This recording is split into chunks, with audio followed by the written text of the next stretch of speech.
আমার প্রেমে পড়ে গেছে, আমাকে ছেড়ে যেতেই চায় না। রান্না হবে লতি দিয়ে চিংড়ি। এটাকে লতি পরিষ্কার করা বললে হবে না, এটাকে বলতে হবে ধৈর্যের পরীক্ষা দেওয়া। চিংড়িগুলো দেখে মনে হচ্ছে কি মাত্র পার্লার থেকে ফেসিয়াল করে এসেছে। ওরা এত সুন্দর দেখতে চিংড়িগুলা। আমার মাথার উপরে চাঁদ। হ্যালো, আসসালামু আলাইকুম everyone, this is me Sheikh Sathi. Welcome back to our channel Sheikh Sathi vlogs. কেমন আছেন আপনারা সবাই? আমি আলহামদুলিল্লাহ অনেক ভালো আছি। গত 10-15 দিন যাবতের এই কষ্টকর ঠান্ডায় আমি চুলে তেল লাগাইনি ভয়ে। তো আমি চিন্তা করেছি আজকে চুলে তেল লাগাবো, হাত মুখ ধোবো, তারপরে বাজার থেকে অনেক কিছু এসেছে, সবজি মাছ, সেগুলো সব আলাদা আলাদা করবো, ঠিকঠাক করবো, গোছাবো, অনেক কাজ আছে। সো আজকের ব্লগটা শুরু করছি এখান থেকে। চলে আসলাম চুলে তেল লাগানোর জন্য। এটা হচ্ছে আমার একটা সুন্দর কিউট একটা বাটি। তেলটা যেহেতু খুব অল্প সময়ের জন্য রাখবো, তাই চিন্তা করেছি অলিভ অয়েল লাগাবো। অল্প একটু তেল নেব। আমার জীবনে যত কাজ আছে তার মধ্যে আমার সবচেয়ে পছন্দের কাজ আমার নিজের যত্ন করা, করতে অনেক মানে একদম ক্রেজি এই ব্যাপারে।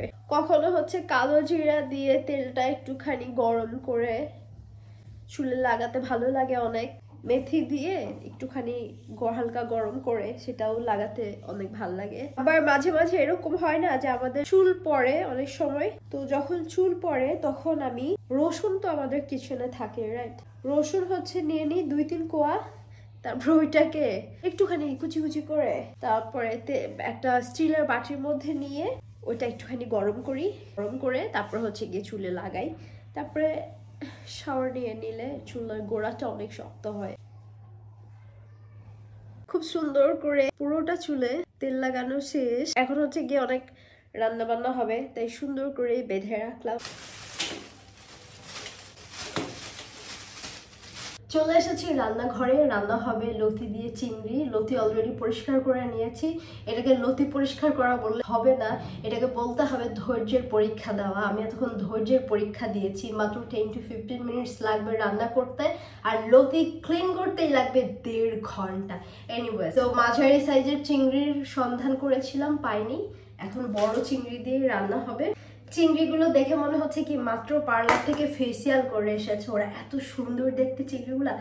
আর আরেকটা কথা হচ্ছে, আমি চিংড়ি বটিছে না হাত দিয়ে, মানে এই চিংড়ি পরিষ্কার করতে আমার সবচেয়ে বেশি সহজ মনে হয়, তাই আমি বটিতে করি না। চিংড়ি মাছ যখন আমার ক্লিন করতে হয় তখন আমি সেটা হাত দিয়েই করি। আমি এখানকার খোসাটাও সুন্দর করে ছাড়িয়ে নেব।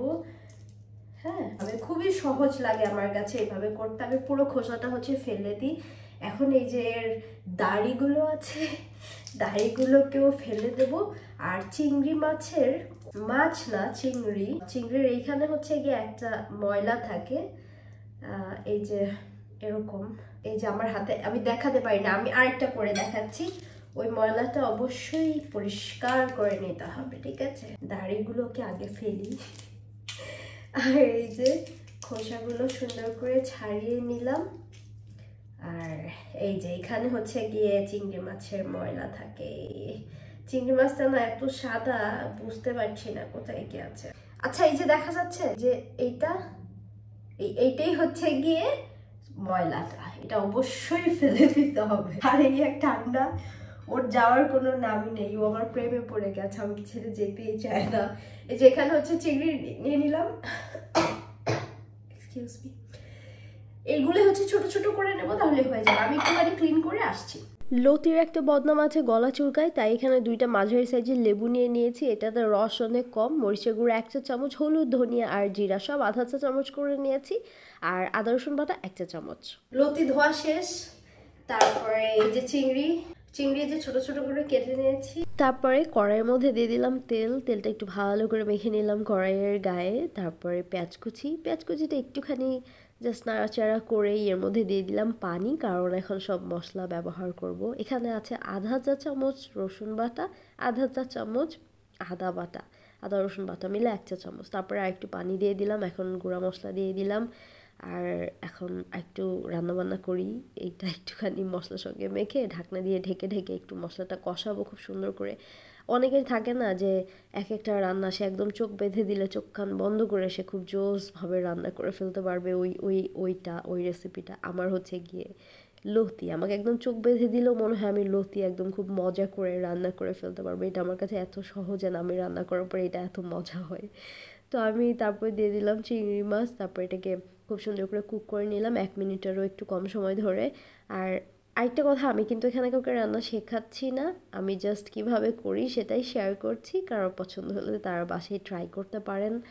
তো তারপরে এই যে লতি দিয়ে দিলাম, আর লতিটা দিয়ে 5 মিনিটস ঢাকনা দিয়ে ঢেকে রেখে তারপর আমি এখন লেবু দিয়ে দেবো। আমি না লতি রান্নার সময় 2বার লেবু ব্যবহার করি, একবার রান্নার মাঝপথে আর একবার হচ্ছে একদম শেষে। আমার কাছে অনেক ভালো লাগে। আর এই লেবুগুলোতে রস এত কম ছিল না, মানে আমি এত শক্তভাবে চিপছিলাম কিন্তু বেরই হচ্ছিল না, এরকম একটা অবস্থা। তারপরে আবারও হচ্ছে এটাকে ঢাকনা দিয়ে ঢেকে আমি আরও 5 মিনিট রান্না করে নিয়েছি। তারপরে দেখি একদম হয়েই গেছে, কারণ লতি খুবই নরম ছিল। এই হচ্ছে গিয়ে একদম মানে আমার চিংড়ি মাছ দিয়ে লতি রান্না খুব মজা হয়েছিল, অনেক মজা। তারপর আমি ফ্রেশ ট্রেশ হয়ে নিলাম। এর মধ্যে আরিফ বাসায় এসে বলছিল তোমাকে ফোন করছি কল উঠাচ্ছ না কেন, ছাদে গিয়ে অপেক্ষা করছিলাম, চলো ছাদে যাই। গিয়ে প্লেন চলে গেল মাথার উপর দিয়ে। সুন্দর ঠান্ডা বাতাস ছাদে, অনেক সুন্দর। কিন্তু আমার যে ঠান্ডা আমার জন্য ঠিক না। আমার মাথার উপরে চাঁদ, দেখো আজকে রাতের চাঁদ কি সুন্দর, একদম পুরো আমার মাথার উপরে চাঁদটা। ছাদে ঘুরতে আসলাম, আমরা ছাদে আসলাম। দেখো আমাদের টি শার্টটা সেম সেম, কত সুন্দর।